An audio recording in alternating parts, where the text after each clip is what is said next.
Naibu katibu mkuu wa chama cha ukombozi wa umma Benson Kigaila ameipinga vikali mabadiliko ya kiuratibu yanayolenga kuizuia shughuli za kisiasa nchini Tanzania, akisisitiza kuwa mfumo wa vyama vingi unapaswa kuendeshwa kwa kuzingatia misingi ya kisheria na kikatiba. Kauli hiyo imetolewa jijini Dar es Salaam wakati kiongozi huyo alipozungumza na waandishi wa habari kufuatia hatua ya kuondolewa na kutibuliwa mbali kwa Salum Mwalimu, hali iliyozua mjadala mzito kuhusu mustakabali wa demokrasia nchini. Kigaila ameeleza kuwa utaratibu wa sasa unaotumiwa na baadhi ya viongozi wa serikali unaadharisha mafanikio ya kisiasa yaliyofikiwa na unaleta hofu ya kurejesha taifa katika zama zilizopita za udhibiti mkubwa wa kiraia. Uchambuzi wa kauli hii unaonyesha uwepo wa mgongano wa kisheria na kiutendaji kati ya viongozi wa siasa wa upinzani na mamlaka ya kiserikali zinazosimamia usalama wa raia na mali zao. Uhusiano kati ya haki za kiraia na majukumu ya vyombo vya dola umekuwa donda sugu, huku wadau wa demokrasia wakidai kuwa usalama unatumika kama kigezo cha kudhibiti upinzani badala ya kuilinda. Msimamo huo wa Chauma unaakisi malalamiko ya muda mrefu ya wadau wa utawala bora nchini Tanzania ambao wamekuwa wakifuatilia kwa karibu mabadiliko ya misimamo ya kiserikali tangu kumalizika kwa awamu ya 5 ya uongozi wa taifa.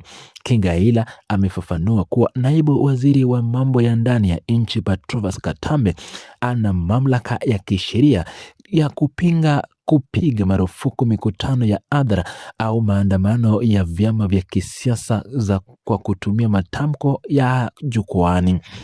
Hatua hiyo ya waziri inatajwa kuwa ni ukiukwaji wa viapo vya uaminifu ambavyo viongozi wa umma wanavitoa wakati wanapoingia madarakani, ambapo wanaahidi kulinda na kutetea sheria zilizotungwa na bunge. Mgogoro huu wa madaraka unadhihirisha jinsi ambavyo mgawanyo wa majukumu ndani ya serikali unavyoweza kuingiliwa na masuala ya kisiasa na kusababisha taharuki miongoni mwa wanachama wa vyama vinavyojaribu kujenga ushawishi kwa wananchi. Utawala wa sheria unataka kila kiongozi kutenda kazi ndani ya mipaka yake bila kuingilia majukumu ya taasisi nyingine zilizoundwa kisheria.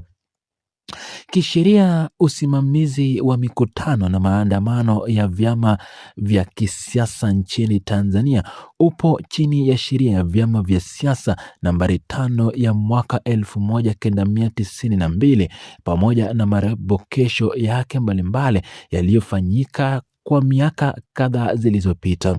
Sheria hii ikishirikiana na sheria ya jeshi la polisi na polisi wasaidizi inaweka utaratibu wa wazi kabisa ambao vyama vinapaswa kufuatia ili kutekeleza haki zao za kikatiba za kukutana na kutoa maoni mbadala.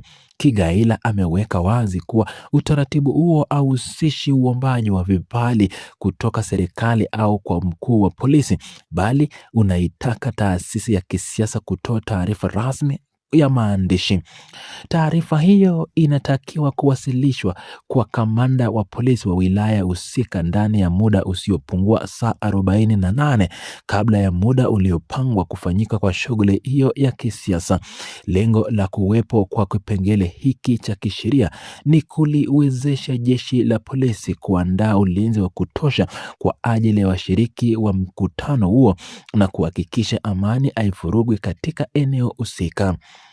Hata hivyo, uendeshaji wa sasa wa jeshi la polisi umekosolewa kwa kugeuza jukumu la kupokea taarifa na kulifanya kuwa chombo cha kutoa au kunyima ruhusa ya kufanya mikutano ya hadhara. Viongozi wa upinzani wanaona kuwa polisi wanatumiwa vizingizio vilivyokuwa na mashiko ya kisheria ili kuzuia shughuli za kisiasa zisifanyike, jambo linalokiuka misingi ya ushindani wa haki za kisiasa.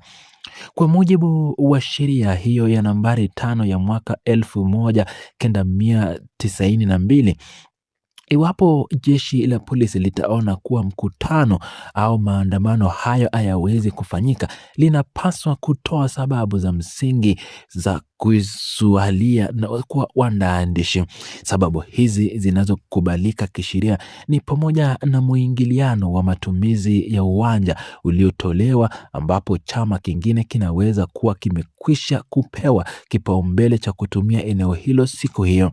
Sababu nyingine ni upungufu wa rasilimali watu ndani ya jeshi la polisi kutokana na majukumu mengine ya kitaifa, kama vile uwepo wa ziara ya Rais wa Jamhuri ya Muungano wa Tanzania katika eneo husika. Kigaila ameipinga vikali matumizi ya taarifa za kiintelligence kama kigezo cha kuizuia mikutano ya hadhara, akieleza kuwa kizingizio hicho kinakinzana na majukumu ya msingi ya uwepo wa jeshi la polisi. Amefafanua kuwa iwapo kuna tishio lolote la usalama lililogundulika kupitia mifumo ya usalama, wajibu wa polisi ni kuongeza ulinzi na kuwakamata wale wote wanaopanga kufanya uhalifu badala ya kusitisha mkutano wote.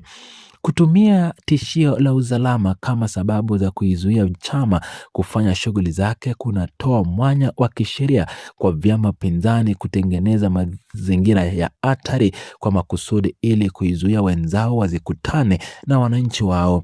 Mfumo huu wa kiutendaji ukiruhusiwa kuendelea, unaweza kukipelekea taifa katika hali ya kutokuwa na utengamano wa kisheria, ambapo utaratibu wa nje unategemea hisia na matakwa ya mtu mmoja aliyeko madarakani. Udhaifu huu wa kitaasisi unatajwa kuwa na madhara makubwa ya kitaswira ya nchi kimataifa na taifa, hasa katika kipindi hiki ambacho uwekezaji wa kigeni unategemea sana utulivu wa kisiasa. Hali hii inafananishwa na kipindi cha uongozi wa awamu ya 5 chini ya aliyekuwa rais wa Tanzania John Pombe Magufuli, ambapo mikutano ya kisiasa na vyama vya upinzani ilipigwa marufuku kwa muda mrefu nchi nzima. Kigaila ameikumbusha kuwa wakati wa utawala huo katibu wa sheria za nchi zilivunjwa, ama katiba na sheria za nchi zilivunjwa kwa kiwango kikubwa, huku jamii ya wanasiasa wakizalia kimya bila ya kuchukua hatua madhubuti ya kisheria au kijamii kupinga mwenendo huo. Amewataka Watanzania kusimama kidete na kukataa majaribio yoyote yanayofanywa na viongozi wa sasa wanaotaka kufuata nyayo hizo zilizosababisha misingi ya demokrasia nchini kudorora kwa kiasi kikubwa. Hatua ya kukaa kimya dhidi ya ukiukwaji mdogo wa sheria inatajwa kuwa chanzo cha kukijenga kwa mifumo ya kidikteta ambayo baadaye itakuwa vigumu kuing'oa au kuirekebisha kupitia njia za kawaida za kisheria. Jamii inayoshindwa kulinda sheria zake inajiweka katika hatari ya kugeuzwa kuwa nchi inayoongozwa kwa amri ya kiimla ambazo hazizingatii maslahi mapana ya wananchi wote.